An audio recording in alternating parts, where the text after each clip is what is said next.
Hey guys, today I have a game called Guacamelee. I think that's how they intended it to be pronounced. It's one of them games that comes out of nowhere and slaps you in the face and says, pay attention cause I'm here and you should worship me in all my glory. Well, let's check in on the story.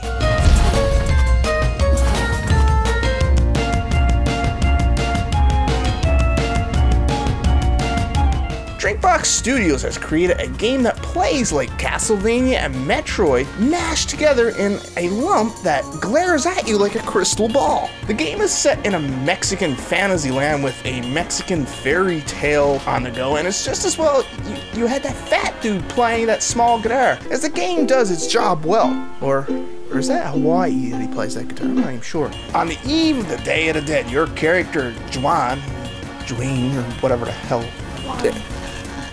Juan, is it? Ashley just come in and tried to help me here.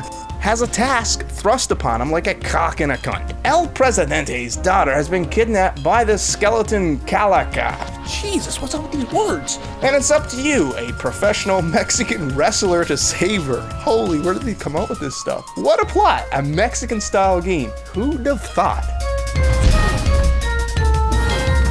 The gameplay is basically, as you make your way through the game, you learn new special powers. These are all color-coded. You learn the special uppercut. This power lets you break tough red blocks that guard certain passages, typically on the ceiling, and break enemies with red force fields.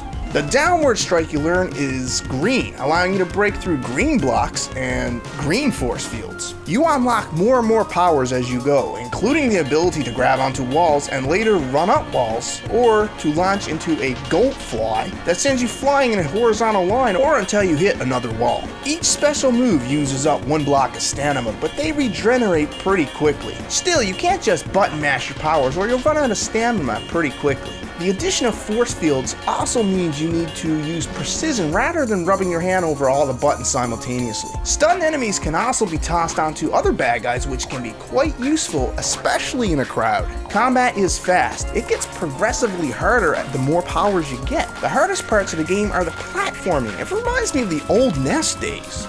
On top of all these combat and traverse powers, you also get transformed into a chicken. A chicken? Just who designed this shit? At one point, you're able to switch between forms at will, giving you the ability to move through low passages and find new areas and secrets. Chickens actually play a big part in the game, all in keeping with its often super cheesy humor. Eventually, you get the power to flip dimensions, and it's hugely important in the platforming elements of the game as well as combat. For instance, in one dimension some walls may appear while others disappear. As you go about leaping and trying to get up to a higher spot, you'll need to flip back and forth between the dimensions. The game is designed around an open but gated world, so you'll have a couple towns and a desert, a forest, a grave field, etc. And you're free to go anywhere you want right off the hop. But the problem is, many of these areas are gated off by blocks that you can't get through because you haven't learned the power to break the block. Also, you'll get quests that you won't be able to do right away. Boss fights will get harder and harder, to a point of frustration where you'll find yourself scratching your arms like a crack addict.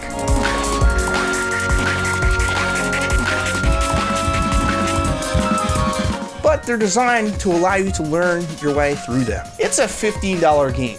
I mean, really, big publishers should take note and stop financially f***ing themselves to the point of going under and work on making a game fun.